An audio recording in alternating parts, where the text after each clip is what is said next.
মাশরুফ হোসাইন মাশফি, পুলিশের এসপি, এই লোকটা এমন নির্লজ্জ কথা বলেছে যেটা আমরা মেনে নেওয়ার মতো না। এই পুলিশের এসপি বলতেছে, আমার সমস্যা হলো মহানবীকে সর্বকালের সেরা আদর্শ হিসাবে মেনে নিতে, আর তার অনেকগুলো কারণের একটা হলো 9 বছরের বালিকাকে নিয়ে বাসর ঘরে ঢোকা, যা এ যুগে কোনো মহাপুরুষ করলেও তাকে আমি ফেডোফাইল বলে গালি দিতে আমি এক বিন্দু পেছপা হব না। ও হয়তো জানে না স্বাধীনতার স্থপতি বঙ্গবন্ধু শেখ মুজিবুর রহমান, তিনি বঙ্গমাতা বেগম ফজিলাতুন নেসাকে বিয়ে করেছিলেন যখন বেগম ফজিলাতুন নেসার বয়স ছিল মাত্র 8 বছর। এখন সে যে বলেছে যে কোনো পুরুষ যদি এই 9 বছরের বালিকাকে বিয়ে করে আমি তাকে সাধুবাদ দিব না, গালি দিব। দেখি ও বঙ্গবন্ধু শেখ মুজিবুর রহমানকে গালি দে।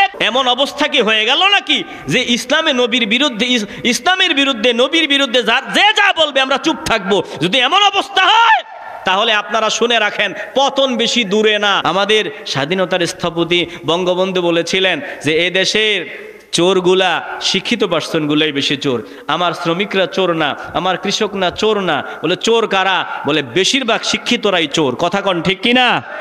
অতএব এই চোরগুলারে ধরেন, নয়তো দেশ শেষ করে দিবে তারা। দুঃখের সাথে বলতে হয় আমাদের দেশে কিছুদিন পর পর ভিতরে শয়তান আছে। এই শয়তান এত গরম করে দেয়, এই গরম আর সহ্য করতে পারে না। কিছুদিন পর পর আল্লাহর হাবিবের বিরুদ্ধে ঈমান বিধ্বংসী কথাবার্তা বলার মতো এমন কিছু উল্লুক আমার দেশে কিছুদিন পর পর এগুলো ওপেন হয়। আমরা এদেরকে কিছু বলি না, এরা আছে থাকুক না, এরাই গর্তে ছিল থাকুক না, কিন্তু গর্ত থেকে যদি আমার ঘরে চলে আসে তখন তো আর আমাদের কিছু করার থাকে না।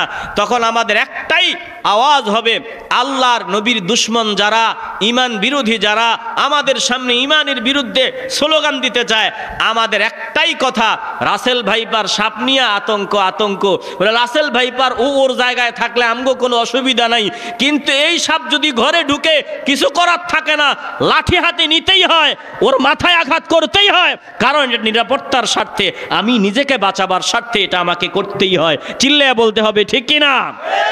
এদেশের মুসলমানরা সভ্য শান্ত ততক্ষণ পর্যন্ত যতক্ষণ ঈমানের উপর আঘাত না আসবে। যদি কেউ ঈমানের উপর আঘাত করে তখন মুসলমানরা আর ঘরে বসে থাকতে পারে না। আস্তে বলবেন না, জবান খুলে বলতে হবে ঠিক কিনা? রাসূলুল্লাহ সাল্লাল্লাহু আলাইহি ওয়াসাল্লামের ব্যাপারে একজন লোক, বাংলাদেশ পুলিশের এসপি মাশরুফ হোসাইন মাশফি, পুলিশের এসপি, এই লোকটা এমন নির্লজ্জ কথা বলেছে যেটা আমরা মেনে নেওয়ার মতো না। ও কি বলেছে ওর কথা আমি আপনাদেরকে নকল করে শোনায় দিচ্ছি। এই পুলিশের এসপি বলতেছে, আমার সমস্যা হলো মহানবীকে সর্বকালের সেরা আদর্শ হিসাবে মেনে নিতে, আর তার অনেকগুলো কারণের একটা হলো 9 বছরের বালিকাকে নিয়ে বাসর ঘরে ঢোকা, যা এ যুগে কোনো মহাপুরুষ করলেও তাকে আমি ফেডোফাইল বলে গালি দিতে আমি এক বিন্দু পেছপা হব না। একটু আওয়াজ দিয়ে বলেন না নাউজুবিল্লাহ। কত বড় বেয়াদব এই লোকটা! দেখেন, আল্লাহর নবী রাহমাতুল লিল আলামিন আম্মা জান আয়েশা সিদ্দিকা রাদিয়াল্লাহু তাআলা আনহাকে 9 বছর বয়সে বিয়ে করেছিলেন। 9 বছর বয়সে আল্লাহর নবীর ঘরে এনেছিলেন। সে এটা মেনে নেয় না, বলে এটা সে কোনোভাবেই মেনে নিতে পারবে না, এজন্য সে গালি দিবে। নাউজুবিল্লাহ বলবেন না? প্রিয় ভাইয়েরা, আমি আপনাদেরকে সংক্ষেপে বলে দিই, সংক্ষেপে বলি, একটু হৃদয় দিয়ে বুঝে নিয়েন। ইংল্যান্ডের রাজা জন আজ থেকে 500 বছর আগে রানী ইসাবেলাকে বিয়ে করেছিলেন, যখন রানী ইসাবেলার বয়স মাত্র 12 বছর। কয় বছর? 12 বছর বয়সের রানী ইসাবেলাকে বিয়ে করেছিলেন। বলবেন এটা তো 500 বছর আগের, তাও 12 বছর। এরপরে আমি আরেকটু কাছে আপনাদেরকে নিয়ে নেই। ও হয়তো জানে না স্বাধীনতার স্থপতি বঙ্গবন্ধু শেখ মুজিবুর রহমান, তিনি বঙ্গমাতা বেগম ফজিলাতুন নেসাকে বিয়ে করেছিলেন যখন বেগম ফজিলাতুন নেসার বয়স ছিল মাত্র 8 বছর। বঙ্গবন্ধুর অসমাপ্ত জীবনী বই পড়বেন আর পেয়ে যাবেন 1930-এ জন্ম, আর বঙ্গবন্ধুর সাথে বঙ্গমাতার বিয়ে হয় 1938-এ। তো 1938 থেকে 1930 মাইনাস দেন, কয় বছর থাকে? 8 বছর বয়সে। এখন সে যে বলেছে যে কোন পুরুষ যদি এই 9 বছরের বালিকাকে বিয়ে করে আমি তাকে সাধুবাদ দিব না, গালি দিব। দেখি ও বঙ্গবন্ধু শেখ মুজিবুর রহমানকে গালি দেয়, আর সে বঙ্গবন্ধু শেখ মুজিবুর রহমানের বিরুদ্ধেও বলেছে।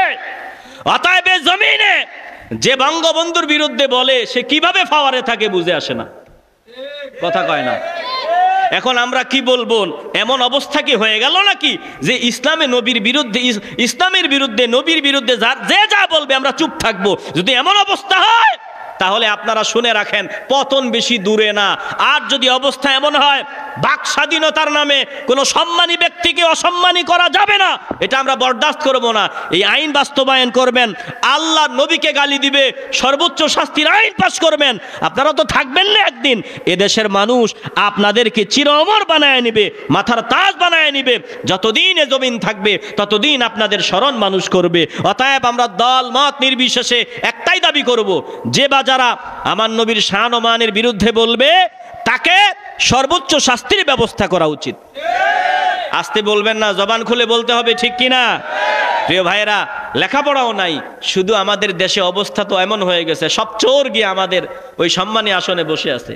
যে বিসিএস ক্যাডার হয়, প্রশ্ন বিক্রি হয়, এক এক প্রশ্ন 20 লাখ, 20 লাখ, 18 লাখ, 25 লাখে বিক্রি হয়েছে, ধরা খাইছে না? এর আগে জানি আর কত এরকম চুরি হয়েছে, আল্লাহ জানে। এরকম চুরি যদি হয়, সব চোর তো আমগো মাথার উপরে বসে আছে, তো চোরদের দ্বারা তো ভালো কিছু হবে না। আর আমরা তো একটা কথা বলি যে 10 দিন চোরের একদিন গৃহস্থের, তো 10 দিন তো চুরি হয়েছে মনে হয়, কথা কন না কেন? তো আমগো দেশে ভালো কিছু কি আশা করা যাবে? এই জন্য আমি অনুরোধ করব, আমরা সবাই অনুরোধ করব, চোরগুলারে ধরেন, নয়তো এই দেশ আর দেশ থাকবে না, এই দেশ ধ্বংস হয়ে যাবে। আমাদের স্বাধীনতার স্থপতি বঙ্গবন্ধু বলেছিলেন যে এ দেশের চোরগুলা শিক্ষিত পার্সনগুলাই বেশি চোর, আমার শ্রমিকরা চোর না, আমার কৃষক না, চোর না। বলে চোর কারা? বলে বেশিরভাগ শিক্ষিতরাই চোর, কথা কন ঠিক কিনা? অতএব এই চোরগুলারে ধরেন, নয়তো দেশ শেষ করে দিবে তারা। আল্লাহ আমাদের সকলকে সহি বুঝ দান করেন। আল্লাহ নবী আম্মা জান আয়েশা সিদ্দিকা রাদিয়াল্লাহু তাআলা আনহাকে বিয়ে করেছিলেন কার নির্দেশে? আসতে বলবেন না, জোরে বলেন কার? আল্লাহর নির্দেশে বিয়ে করছেন, আল্লাহর নির্দেশে। কেন? বলে দিনের খেদমতের জন্য। আপনারা বলতে পারবেন সব থেকে বেশি হাদিস বর্ণনাকারী নারীদের মধ্যে সব থেকে শ্রেষ্ঠ কে? আম্মা জান আয়েশা সিদ্দিকা রাদিয়াল্লাহু তাআলা আনহা সব থেকে বেশি হাদিস বর্ণনাকারী তিনি নারীদের মধ্যে। আর পুরুষদের মধ্যে আবু হুরায়রা রাদিয়াল্লাহু তাআলা আনহু। তো আল্লাহর নবীর এই দ্বীনের দাওয়াতের প্রচার প্রসার ঘটাবার জন্যই সব থেকে মেধাবী, সব থেকে যোগ্য আম্মা জান আয়েশা সিদ্দিকা রাদিয়াল্লাহু তাআলা আনহাকে আল্লাহর অর্ডারে আমার নবী ঘরে এনেছেন দ্বীনের খেদমতের জন্য। যদি কেউ বলে আল্লাহর নবী জৈবিক চাহিদা পূরার জন্য করছেন, তাইলে আমি আপনাদেরকে সংক্ষেপে বলে দেই, নবীজির বয়স যখন দুনিয়ার 25 বছর হায়াত প্রকাশ পেয়েছিল, আল্লাহর নবী বিয়ে করেছিলেন 40 ঊর্ধ্ব একজন নারীকে। নাম কি? আসতে বলবেন না, জোরে বলেন, নাম কি? খাদিজাতুল কুবরা রাদিয়াল্লাহু তাআলা আনহা। তাও বিধবা, তাও কি বিধবা, 40 ঊর্ধ্ব, যেখানে যাকে ইচ্ছা তাকে বিয়ে করতে পারেন। সবাই নবীর পাগল, সবাই পাগল। সেখানে আম্মাজান খাদিজাতুল কুবরা রাদিয়াল্লাহু তাআলা আনহারে আল্লাহর নবী বিয়ে করছেন। 25 বছর হায়াত প্রকাশ পাইছে নবীর, আর 40 ঊর্ধ্ব একজন নারী আম্মাজান খাদিজাতুল কুবরাকে। এরপরে আরেকটা বিষয়, যতদিন আম্মাজান খাদিজা বেঁচে ছিলেন দ্বিতীয় বিয়ে নবী করেন নাই। এরপরে আল্লাহ নবী বিয়েগুলো করেছেন প্রয়োজনে, অবস্থার প্রেক্ষিতে, দ্বীনের প্রয়োজনে। সব আল্লাহর নির্দেশে হয়েছে। দিল থেকে বলেন কার? এবার শেষ সময় ইমানের আওয়াজ দিয়ে বলবেন, আল্লাহর নবীর বিরোধিতা কেউ করবে, আমরা শুধু তসবির দানা ফেলবো, সুবহানাল্লাহর আওয়াজ দিব, ঘরে বসে থাকবো। এই অবস্থায় যদি চলতে থাকে, ভবিষ্যতে আমরা আজকে না সুবহানাল্লাহর আওয়াজ দেই, আগামী দিন সুবহানাল্লাহ বলার মতো লোকও খুঁজে পাওয়া যাবে না। এজন্য বলেন, আমরা আগামী প্রজন্মের ইমানকে হেফাজত করার জন্য, দ্বীন প্রতিষ্ঠার জন্য প্রয়োজনে যদি আরেকটা লড়াই করতে হয়, আমরা লড়াই করার জন্য তৈরি আছি তো? আমাদের হক্কানি পীর মাশায়েখগণ, আমাদের আকাবিরগণ যদি আমাদেরকে ডাকে, বলেন তিনাদের ডাকে সাড়া দিতে আমরা রেডি আছি তো? এটা শুধু যে বললে হবে না, দিল থেকে বলতে হবে। আল্লাহ আমাদের সকলকে কবুল ও মঞ্জুর করুন।